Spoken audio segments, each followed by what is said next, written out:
Money does not change who you are. Power does not create monsters.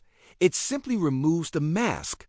The moment wealth turns into influence, the human brain begins to behave differently. This is not motivation, and this is not success advice. This is the uncomfortable psychology behind why so many billionaires appear cold, calculated, and ruthless. Not because they are born without morals, but because the system they rise through quietly rewires the way they think, feel, and decide. What you are about to hear is not a judgment. It is an explanation. And once you understand it, you will never look at money, power, or success the same way again. From childhood, most people are trained to seek approval, avoid conflict, and protect emotional safety. Society rewards cooperation and punishes aggression. But extreme wealth is built in environments where these rules collapse. At high levels of competition, hesitation is punished, empathy becomes expensive, and emotional attachment creates vulnerability. Over time, those who succeed are not the kindest or the most ethical, but the most decisive. The brain learns this quickly. Decisions that once felt uncomfortable begin to feel necessary. Actions that once felt cruel begin to feel logical. Ruthlessness does not arrive suddenly. It develops quietly, decision by decision, win by win. Neuroscience shows that repeated exposure to high-stakes choices reduces emotional response in the brain. The amygdala, responsible for fear and empathy, becomes less reactive when difficult decisions are made again and again without immediate personal consequences. When someone lays off thousands of workers with a signature, the emotional weight is abstract, not personal. Numbers replace faces, outcomes replace stories.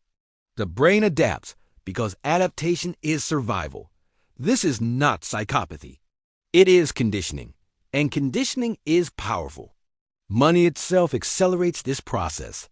Large financial rewards activate dopamine pathways in the brain, the same system linked to addiction. But dopamine does not produce happiness, it produces craving. The first million creates excitement. The next creates expectation. Eventually, money stops being the goal and becomes the tool. What replaces it is control. Control over markets, control over narratives, control over outcomes. At this stage, loss is no longer financial. It is psychological.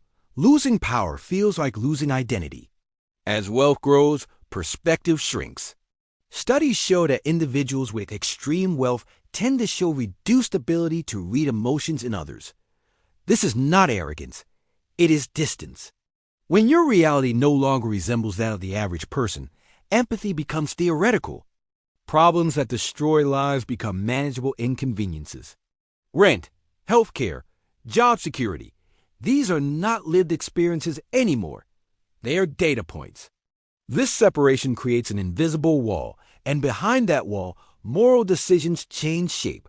Power also creates its own moral language. Rules begin to feel flexible. Laws feel negotiable. Ethics become situational.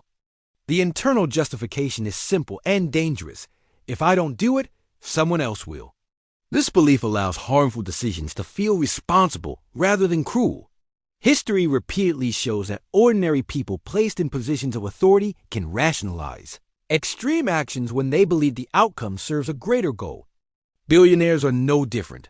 They are human beings operating inside amplified systems of reward and consequence. Competition sharpens this further. In early capitalism, hesitation meant extinction. Those who paused to consider emotional impact lost territory, resources, and influence.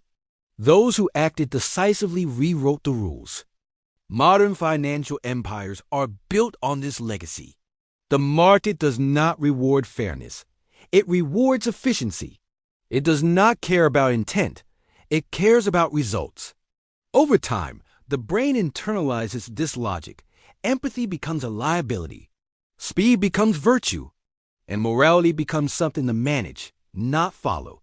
At the highest level, wealth stops being about comfort or freedom. It becomes existential. The desire is no longer to have more, but to matter more, to shape systems, to influence behavior, to leave a mark that cannot be erased. This is why billionaires buy media companies, fund political movements, and control platforms of communication. It is not greed alone. It is the human need for significance, magnified by unlimited resources. Here's the truth most people avoid. Placed inside the same incentives, facing the same pressures, rewarded for the same behaviors, many would make similar choices. Not because they are evil, but because the system quietly trains them to value outcomes over people. Understanding this does not justify harm, but it explains why it happens so consistently.